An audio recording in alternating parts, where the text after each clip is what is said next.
Fala galera, bom dia, boa tarde, boa noite, boa madrugada. Meu nome é Sidney Martins, professor de língua portuguesa aqui do LAC Concursos, o maior site de videoaulas do Brasil, quiçá das Américas. E é com imenso prazer que hoje a gente começa a nossa aula de língua portuguesa. O título aqui está Classes Gramaticais e eu vou basicamente te explicar o motivo de começarmos por esta aula. Quando a gente pensa em língua portuguesa, num primeiro momento, ao praticar dentro de um cursinho, é muito comum o aluno pensar que existe uma divisão, porque na escola, às vezes, existe essa divisão. Tem um professor de gramática, um professor de interpretação e um professor de redação, quando, na verdade, não precisa fazer isso, pois na língua portuguesa está tudo interligado. Eu só faço uma análise textual se antes eu fizer uma análise gramatical. E uma redação, por exemplo, nada mais é do que uma interpretação ao contrário. Pega qualquer tipo de texto para ler. O que você vai querer? Entendê-lo, é claro. Então você vai fazer perguntas. Se for um texto narrativo, você vai fazer as famosas 4 perguntinhas do texto narrativo. Quando aconteceu? Onde aconteceu? Quem participou? Como foi? E se você tiver de produzir um texto narrativo? Ora, você vai responder as famosas 4 perguntinhas do texto narrativo. Quando, onde, como e quem. Tem que fazer isso. Ah, Sidney, mas hoje em dia, nas provas de concursos públicos, eles cobram muito a dissertação. Muito. Ué, o que você procura num texto dissertativo? O porquê e o para quê das coisas. Então, quando você produz um texto dissertativo, você tem de responder o porquê e o para quê das coisas. Então, em língua portuguesa, tudo estará interligado. E adivinha, qual é a matéria que mais cai nas provas de concursos públicos? Independentemente da banca. Às vezes, nós pensamos que o que cai muito é a interpretação. E isso é um ledo engano. Até porque, na hora em que a gente pensa numa análise textual, existe o que a gente chama de compreensão e de interpretação. E o que na maioria das vezes cai é a compreensão. Agora, de forma geral, o que cai muito em prova em língua portuguesa é a análise sintática. E sabe por quê? Porque na escola nós aprendemos assim, mas a análise, na verdade, é morfossintática. É muito comum um avaliador colocar um termo com preposição e pedir a função sintática, pois ele sabe que o aluno vai responder objeto indireto, quando na verdade não tem como olhar para um cara e destacar e classificar isoladamente. Eu preciso ver a quem esse cara está ligado morfologicamente, a quem esse cara está ligado gramaticalmente, para aí sim conseguir classificar sintaticamente. Exemplo, sempre quando aparece um termo preposicionado, existem 2 opções, objeto indireto e complemento nominal. Ora, por quê? Porque os 2 têm preposições. Mas se o aluno entender que o objeto indireto está ligado a um verbo, e detalhe, não é qualquer verbo, é um verbo transitivo indireto, e que o complemento nominal está ligado a um nome, não já facilitou a minha vida? Já facilitou a minha vida. Então esse foi o primeiro bate-papo. Segundo bate-papo que eu vou fazer aqui com vocês é em relação à importância da minha disciplina. Não é aquele papo que todo professor faz para a sua matéria, não. Hoje, mais do que nunca, a língua portuguesa faz toda a diferença na aprovação do teu concurso. Toda a diferença. Se você domina bem a língua portuguesa, você está muito próximo da aprovação. Se você não domina, você está muito distante. Até porque você vai ter a prova de língua portuguesa, pode ser que tenha uma produção textual e mesmo que não tenha, existem as outras disciplinas. Ué, mas as outras disciplinas são as outras disciplinas, Sidney? Vou citar um exemplo que aconteceu recentemente numa prova de TRT. Um professor famoso de Direito do Trabalho fazendo uma live, corrigindo uma questão. Ele errou uma questão. Óbvio que depois ele se retratou, mas ele errou uma questão no dia. E não foi por falta de conhecimento jurídico, foi por falta de conhecimento linguístico. Apareceu uma conjunção concessiva, que obviamente indica a oposição, e ele encarou aquela oposição como uma adversativa. E existe a diferença da adversativa para a concessiva. A adversativa enfatiza, a concessiva minimiza. Ele não conseguiu perceber isso e acabou errando a questão. Então, várias questões de direito são resolvidas apenas pela interpretação do enunciado, apenas por um conhecimento linguístico. E uma conjunção, por exemplo, pode fazer toda a diferença. Então, é muito importante estudar a língua portuguesa. Eu tenho um amigo que é de direito e ele diz que numa prova de 100 questões, em que tenham apenas 30 questões de língua portuguesa, na verdade, a língua portuguesa está nas 100 questões. Pois se você não entendeu o enunciado, você não responde nenhuma questão de nenhuma outra disciplina. Então, é muito importante. E como é tão importante, antes de falar propriamente da classe gramatical, agora é o nosso terceiro bate-papo. Eu vou fazer um apanhado geral da língua portuguesa. O que você vai estudar no seu edital? E detalhe, não é só especificamente no seu edital, é para qualquer edital, pois a gente tem o hábito de pensar que muda muito de um edital para outro em relação àquilo que é cobrado. Não muda, não. Às vezes você vê um edital de língua portuguesa enorme, várias coisas descritas ali, e o outro está pequenininho. Mas no outro o cara botou morfologia, semântica e sintaxe, ou seja, ele já está cobrando praticamente tudo que tem na língua portuguesa. Então a gente vai começar a entender isso. Entender que você olha no enunciado uma coisa que foi colocada lá no edital. E quando você vem para a aula aqui, óbvio que a gente está trabalhando aquilo que está no edital, até porque não tem para onde fugir. Em língua portuguesa, nós somos obrigados a trabalhar tudo. Ah, mas professor, lá no edital eu vi assim, ó, enunciações perspectivas de enunciações, intencionalidade discursiva. E aí na aula o professor falou intenção do autor. É a mesma coisa. Então, existem várias nomenclaturas para o mesmo elemento. Eu aqui vou te alertar em alguns aspectos para você ficar ligado, beleza? Então, vamos lá. Para início de conversa, quando a gente pensa na gramática como um todo, nós pensamos em 5 campos de estudo. São 5 modalidades que vão trabalhar toda a língua portuguesa. Os 5 campos são estes, ó: o campo do som, o campo da forma, o campo do estilo, o campo do significado e o campo do relacionamento. É isso aqui que a gente estuda na língua portuguesa. Mas quando eu falo em som, o que vem à sua cabeça em relação ao estudo da língua portuguesa? A primeira coisa que vem é o fonema. O que é o fonema? O fonema é a representação sonora de uma letra. É representação sonora. E quem é que estuda isso? É a fonética. Então, nós acabamos de definir que a fonética é a modalidade da língua portuguesa responsável por estudar o campo do som. Como isso cai em prova? Através de 2 formas. A primeira é muito simples. O camarada vai trabalhar, respectivamente, o número de letras e fonemas numa determinada palavra. Aí ele pega uma palavra como a palavra árvore. Reparem isso. E vai perguntar quantas letras e quantos fonemas tem respectivamente. Eu sei que é uma bobeira o que eu vou falar aqui, mas é importante. Quando o cara coloca respectivamente, isso significa que você precisa seguir a ordem. Então, se ele colocou letras e fonemas, primeiro você precisa avaliar as letras, para depois avaliar os fonemas. E quando a gente pensa em letras, numa questão como essa, é algo muito simples. Basta você se dar o trabalho de contar as letras. Então, aqui eu tenho 1, 2, 3, 4, 5, 6 letras. Então, ó, eu tenho 6 letras. Ah, mas professor, alguém vai errar um negócio assim? Pior que erra. Pois na hora do concurso público é diferente.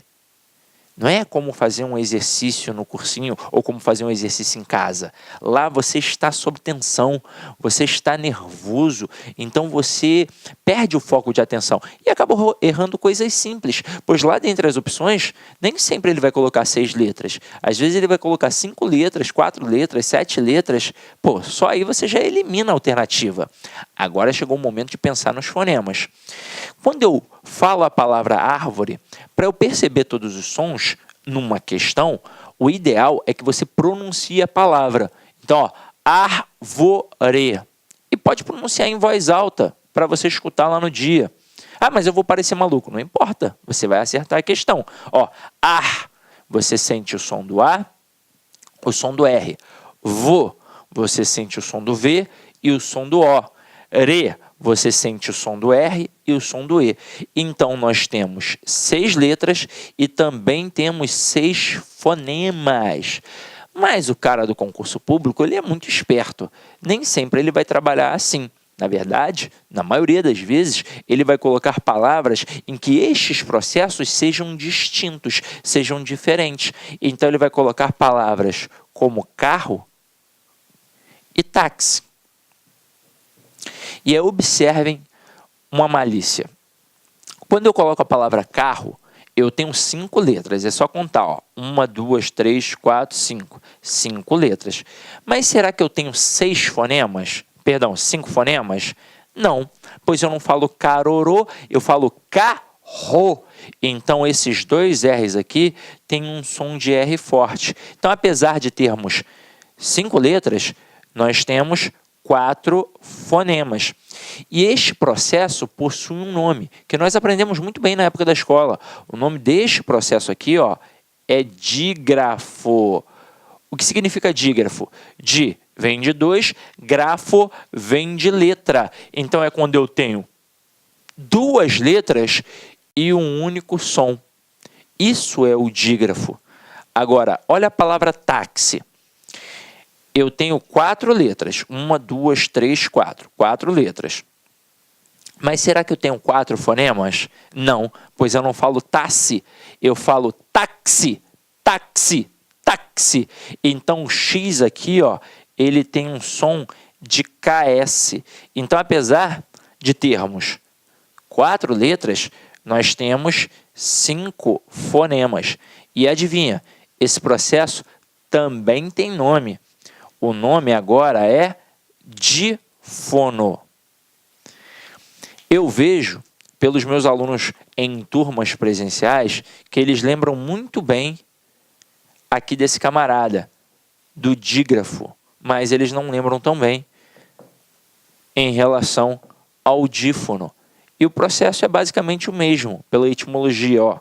Di vem de 2, só que fono vem de quê? Vem de som. Então, agora é quando eu tenho 2 sons e uma única letra. Então, a diferença básica, dígrafo, 2 letras e um único som. Dífono, 2 sons e uma única letra. Até aí, tudo bem? Viram como é muito simples, muito tranquilo. E qual é a segunda pegada? Qual é a segunda forma? Questão de acentuação gráfica. E aí você tem que estudar todas as regras, tem que ter uma aula só para isso, para saber como funciona a proparoxítona, a paroxítona, a oxítona e por aí vai. Beleza? Então vamos lá. Então aqui já definimos como funciona a fonética. Agora, nós vamos para a forma. Quando a gente pensa em forma na língua portuguesa, a gente pensa num camarada chamado morfema. E eu vou voltar ao início da aula. Lembra que no início da aula eu falei que a nossa análise textual só é feita depois de uma análise gramatical? Lembra que eu falei isso? Lembra? Então, tudo começa neste cara, no morfema. O morfema é a menor unidade significativa de uma palavra. A menor unidade significativa de uma palavra. Isso significa que eu tenho a palavra e que ainda assim eu sou capaz de dividi-la em partes menores. Então, tudo começa nesse cara. E quem é que vai estudar isso daqui? Vai ser a morfologia.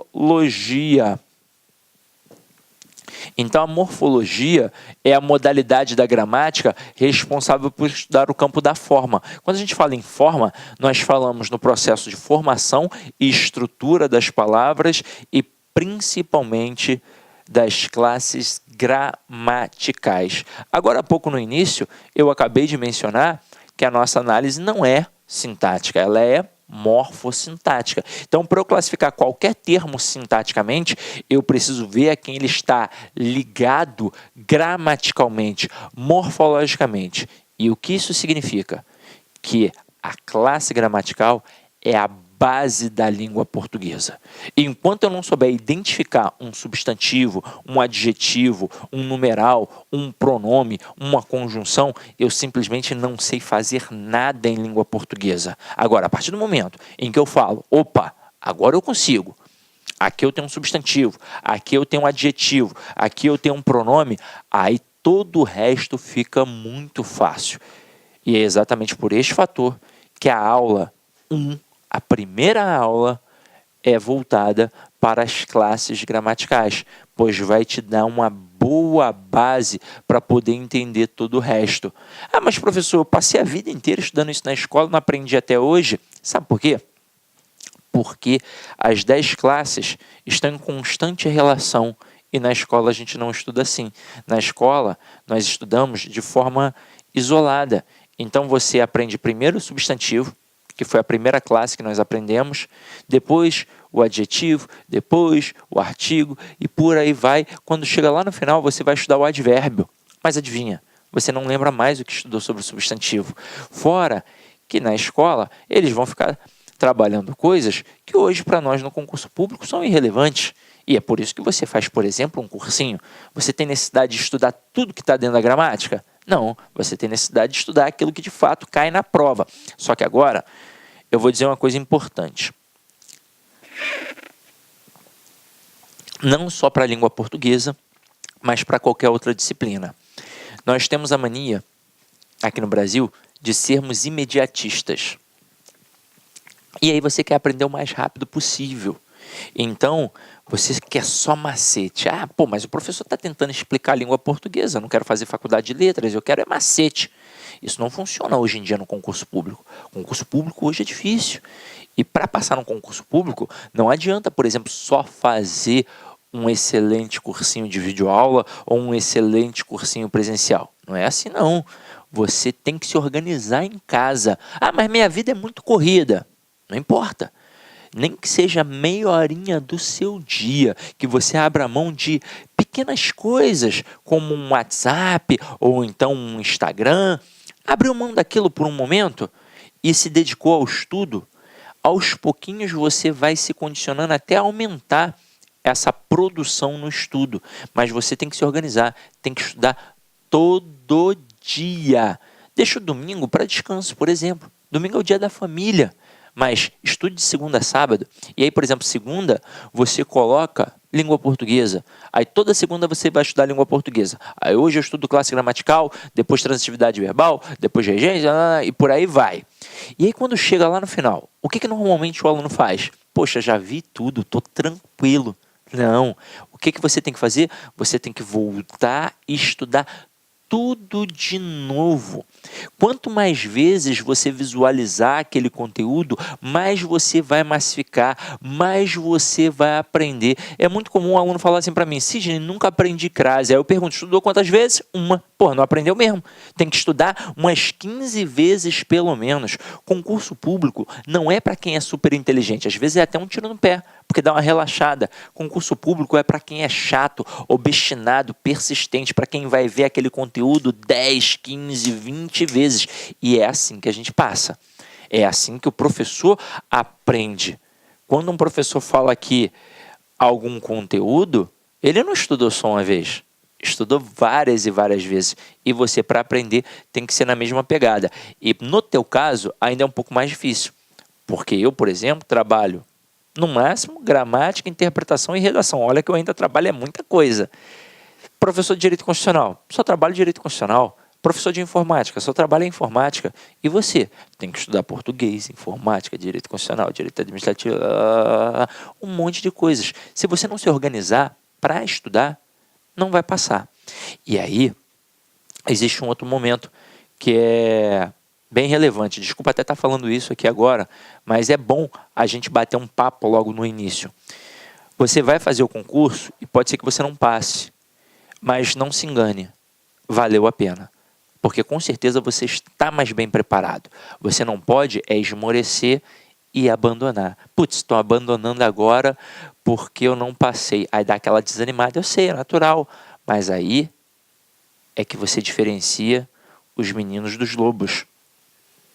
É aí que você diferencia, porque se você continuar, no próximo você vai estar muito mais forte. Agora, se você desanimar e parar e deixar para estudar só quando abrir um edital, você já enferrujou. É igual malhação, é igual qualquer tipo de atividade. Então tem que ser constante, ok? Então vamos lá, vamos voltar aqui para o nosso curso. Então hoje, sabe que a gente vai estudar muito a morfologia.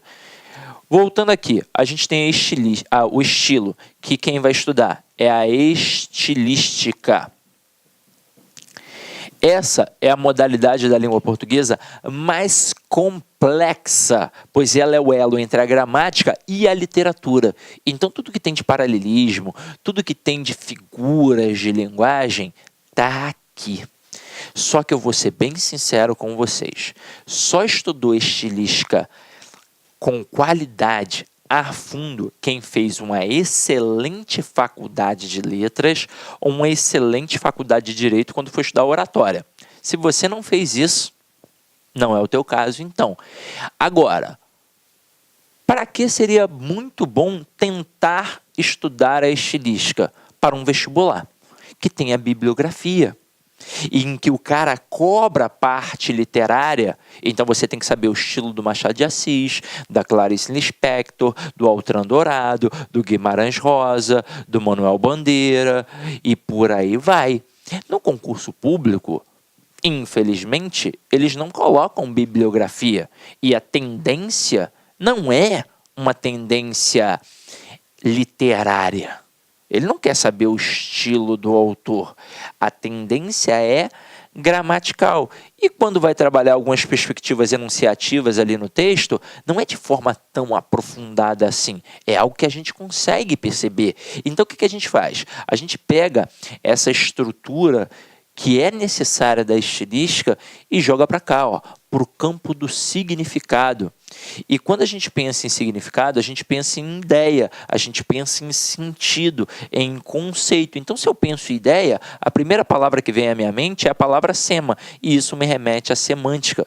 E por que eu falei sema? Porque sema significa ideia. A título de curiosidade, a palavra semáforo, levada ao pé da letra, significa isso aqui, Sema é ideia, foro é levar. Então a palavra semáforo significa levar uma ideia. Ora, que ideia? Simples. Se está verde, eu sigo. Se está amarelo, eu tenho atenção. E se está vermelho, eu paro. Até aí, tudo bem? Agora, a semântica é importante?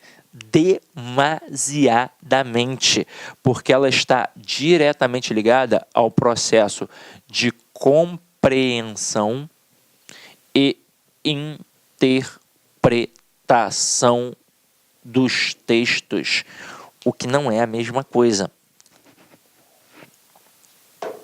Quando o aluno pensa, ao olhar o edital, e geralmente é o primeiro tópico, que tem lá compreensão e interpretação, que ele simplesmente vai pegar um texto e responder questões sobre esse texto, ele já deu um tiro no pé.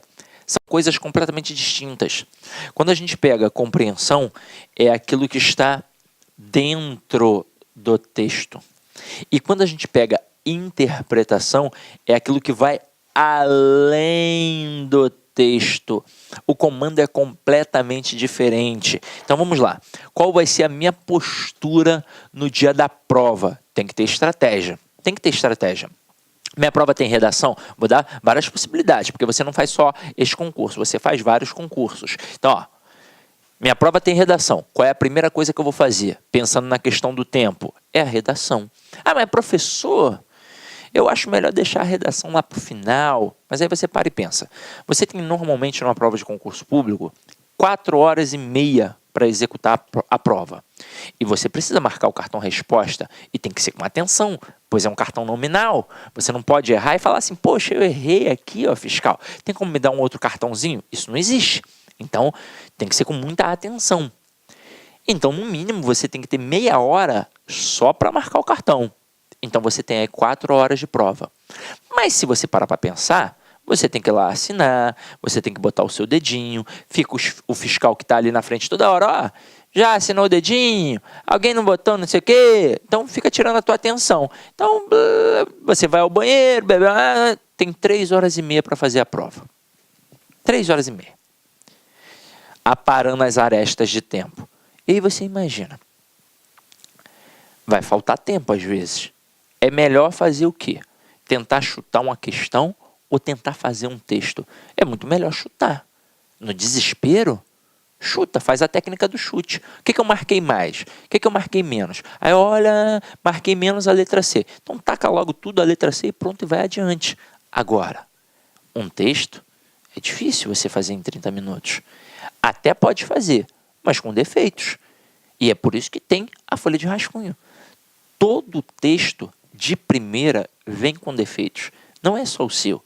O meu, o do Bechara, de qualquer escritor, vem com defeitos. Os escritores escrevem 10, 15 vezes o mesmo texto para chegar próximo do que ele almeja de perfeição. E você ali no dia só faz uma vez e passa limpo. Então, se você fizer na folha definitiva, é um grande tiro no pé. Podem ter vários defeitos. Então, vai fazer na folha de rascunho. E depois você vai para a prova. Não vai passar limpo de cara. Por que você não vai passar limpo? Porque você ainda não conseguiu se distanciar ao ponto de enxergar os próprios erros. Então, você vai agora para a prova. E na hora da prova tem que ter esperteza também. Não é simplesmente pegar pela sequência que aparece na prova. A primeira matéria que aparece é a língua portuguesa. Vamos fazer a língua portuguesa. Se você domina outra disciplina mais que a língua portuguesa, faça outra. Não faça a primeira matéria que você não sabe. Pensando não só no tempo, mas na questão da autoestima. Imagina, você não domina tão bem... Muita gente reclama, né, de raciocínio lógico. Não domina tão bem raciocínio lógico. Você vai começar por raciocínio lógico? Não. Porque você vai continuar não sabendo. E aí você vai errar a questão. E ao errar, você vai começar a pensar em várias coisas. Putz, deixei de curtir com a minha família, deixei de curtir com os meus amigos, investi tempo e dinheiro. Putz, não está valendo a pena. E aquilo já acaba contigo. Você já perdeu a prova. Agora, imagina...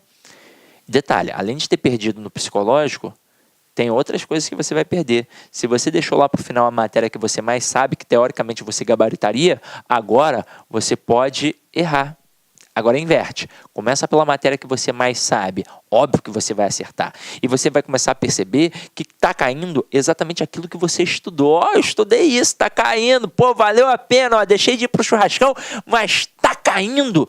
E isso eleva a sua autoconfiança. E você ganha a prova. E se lá no final você precisar chutar alguma coisa, deixa para chutar a matéria que você menos sabe. E faz aquela técnica do chute que eu falei. Qual foi a opção que eu menos marquei? É essa que eu vou marcar em todas e pronto, e acabou.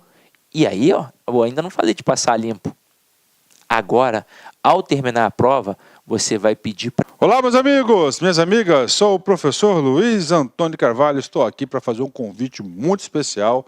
Você que assistiu aí uma pequena parte de uma aula nossa demonstrativa aqui da La Concurso para o nosso curso específico, o nosso curso focado para a Polícia Civil do Estado do Espírito Santo 2019. É isso mesmo, dia 28 de dezembro o edital foi publicado. E claro, nós aqui da La Concursos, há quase 10 anos no ar aí, atendendo diversos cursos online, diversos concursos aí no Brasil todo, através dos nossos cursos online, não poderíamos ficar de fora.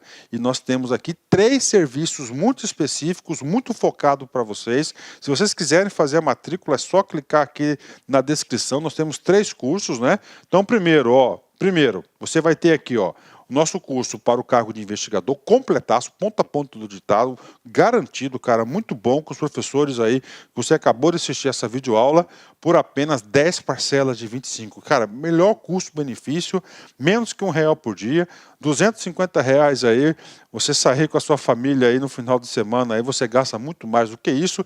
Isso aqui você pode ter certeza que vai ser o seu melhor investimento da sua vida, né? Melhor investimento da sua vida. Nós temos mais 2 cursos específicos para a Polícia Civil. Nós temos aqui o curso para auxiliar, tá? Auxiliar de perícia médico legal, completo, ponto a ponto digital, apenas 10 parcelas de 20. E para quem vai fazer os demais concursos aí, concorrer, aliás, os cargos de nível superior, nós temos conhecimentos comuns aí, 10 parcelas de R$20, cara. Ah, professor, é muito barato, será que o negócio presta? Será que o negócio é bom? Cara, papo reto com vocês, eu sou proprietário, sou responsável da Lá Concursos, eu tenho a plena convicção que os nossos produtos, os nossos serviços têm um valor agregado muito maior do que esse, mas muito maior, muito maior.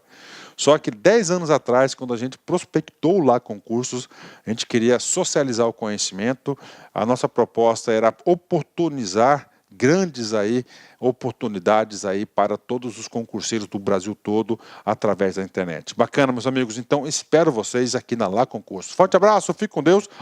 Feliz 2019 para todo mundo. Fui, tchau. Clique lá.